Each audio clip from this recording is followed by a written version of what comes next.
Welcome, everybody, to this edition of Attention Talk Video. I'm your host, ADHD and Attention Coach, 𝐓𝐘𝐒.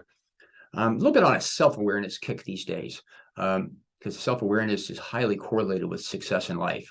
Self-awareness is an executive function, which is part of the impairment of ADHD. It's really not a deficit of attention. It's an executive function impairment, and self-awareness is one of them. So the goal here is to help people become aware. Often I find people coming coaching because they're having a hard time making plans or executing plans, and they're focused like the plan is actually what does it.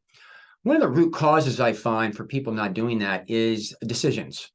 Sometimes you got to make hard decisions, and they don't make hard decisions. Now, if you watch my channel, I talk a lot about working memory, and that's what we use in order to think inside our head towards a goal, which is impaired. Sometimes making a decision means you're thinking inside your head towards a goal, which is impaired, which makes it difficult for you to make the decisions, which is why often you should kind of collaborate with other people sometimes to come up with a strategy. I'm going to flip a coin. I'm going to pick the best of the worst. I'm going to think through it. But anyway, that's for another time. But the point really is that the root cause sometimes of why the plan's not being done is because of decisions. Let me illustrate this in a different way. People often come to me and they're struggling with money and they want to make a budget. They've never done a budget before. I'm pretty successful at coaching people to come up with some type of a budget and understand a budget is really a tool to help you conceptualize money. While I've done this before, there's no change in the finances. Why? Because it's decisions at the cash register. When they're there, a budget is designed to give you the self-awareness of what's going on so you can restrain yourself. If you're not willing to restrain yourself, then the budget is really kind of useless.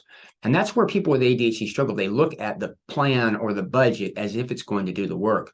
The challenge is self-regulation at point of performance, which is often decisions. So often, sometimes the focus should be more on how to make the decisions than how to execute the plan. So this is about self-awareness for you to begin to think through kind of what's the root cause and why you keep trying these types of things and they're not working. I hope this is giving you pause to think, to look at your situation and maybe look at it and go, maybe I should really be focused on the decision part, not necessarily the planning part. If you're new to our channel, please hit the subscribe button. We release a new thought, insight, or idea every Monday. For our existing followers, please, what do you think? Make some sense? Agree, disagree? You got something to add? Always like that. Also, we do what we do for you. We certainly appreciate any contribution to the cause. Just hit our thanks button down at the bottom. So with that, we hope you've enjoyed this edition of Attention Talk Video. Take care.